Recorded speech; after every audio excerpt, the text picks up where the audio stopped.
Evento apresenta a estrutura da futura garagem do BRT Salvador. A cerimônia funcionou como uma pré-estreia do início da operação do BRT, que foi programada para o dia de ontem, dia 30 de setembro de 2022. Na manhã do dia 29, um evento para apresentar a estrutura da futura garagem do BRT Salvador reuniu as operadoras desse novo modal, representantes da Eletra, agente da Secretaria de Mobilidade e o chefe da pasta Fabrício Miller. Além disso, um seleto grupo de entusiastas de ônibus foi convidado a participar. A cerimônia funcionou como uma pré-estreia do início da operação do BRT, que foi programada para ontem, dia 30 de setembro de 2022. Os convidados puderam conhecer a Central de Controle Operacional, a CCO, exclusiva do novo modal, o interior dos ônibus Millennium e E-Millennium e tirar dúvidas quanto aos aspectos técnicos. Após o encontro, o 40021 levou os entusiastas e alguns representantes para dar uma volta na futura linha B001, que liga a Rodoviária Sul ao bairro Pituba.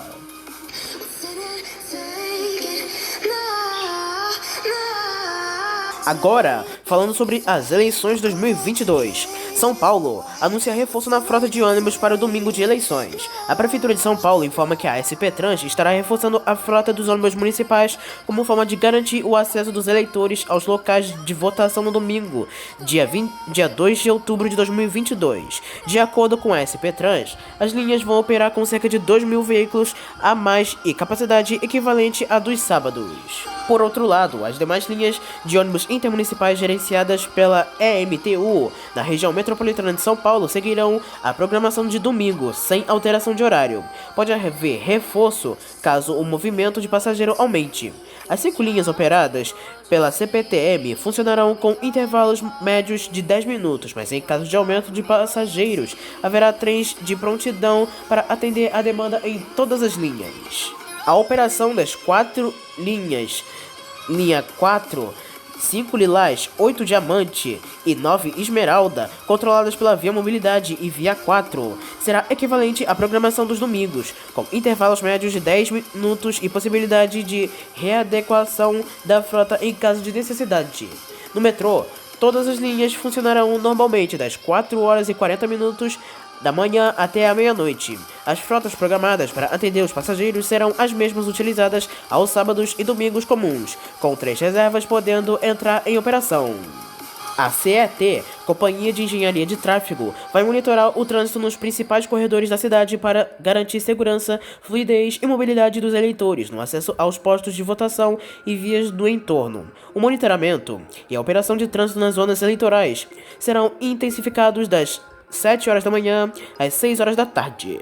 E para finalizar, ainda falando sobre as eleições, abertura do setor rodoviário de passageiros. Fora das propostas dos presidenciáveis, pleito ganha adesão de 40 candidatos e 15 partidos. A abertura do circuito no setor de fretamento turístico elevaria do produto interno bruto em até 2,7 bilhões de reais. A abertura do mercado rodoviário de passageiros ficou de fora das propostas dos presidenciáveis, mas ganhou a simpatia de 40 candidatos e 15 partidos neste período eleitoral. Eles assinaram uma carta compromisso pedindo o fim do circuito fechado, regra que obriga fretadores a transportar o mesmo grupo de passageiros em uma viagem, defendendo o transporte acessível e seguro, e a regulação do setor sem perseguição das agências reguladoras. O documento reforça a responsabilidade dos políticos e pede apoio a alavancar as pautas políticas sobre o tema. A iniciativa é do hashtag Busão Livre, movimento que nasceu nas redes sociais no ano de 2021 e conta com o apoio da sociedade, dos fretadores e de plataformas de tecnologia que atuam no setor em busca da democratização do transporte rodoviário de passageiros. Estudo da LCA Consultores aponta que a mudança na legislação de fretamento de ônibus vai ampliar a arrecadação de 462,8 milhões de reais e criar 63,5 mil novos empregos. A abertura do circuito no setor de fretamento turístico elevaria o PIB em até 2,7 bilhões de reais graças à expansão da demanda nos setores de transporte e turismo.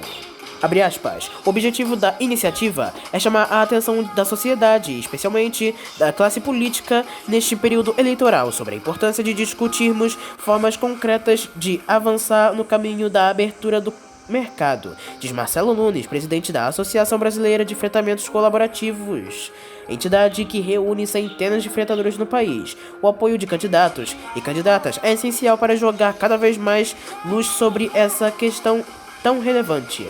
A abertura de mercado beneficia a todos, principalmente o consumidor que tem mais opções para viajar, com preços até 60% mais baixos. Existe uma queda de braço entre empresas tradicionais e os fretadores, que operam em parceria com apps de mobilidade, e uma batalha jurídica em tribunais de todo o país já vem se construindo jurisprudência favorável ao fretamento. Os fretadores acusam as agências reguladoras de perseguição ilegal pela NTT no caso de viagens interestaduais e pela ASTEP em São Paulo, por exemplo. No caso de viagens intermunicipais, foram mais de 800 apreensões em um ano em São Paulo, por exemplo. No meio do fogo cruzado fica o consumidor, que muitas vezes tem menos opções para viajar, com preços até 60% mais baratos por causa das apreensões.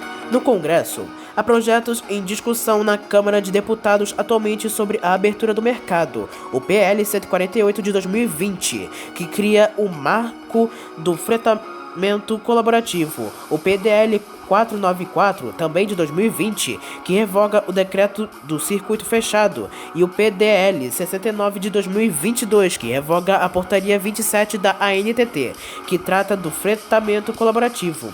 Todos esses projetos estão em transmissão na Comissão de Viação e Transportes da Câmara.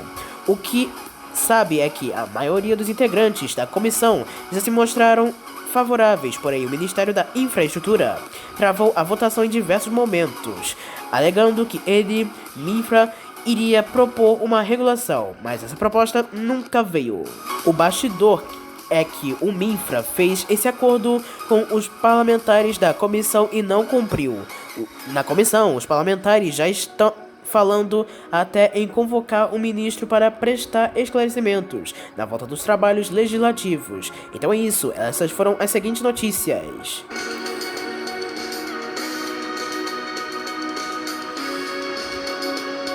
Espero que tenham gostado do vídeo, trazendo em primeira mão as últimas notícias do mundo rodoviário. Até a próxima e uma boa noite a todos.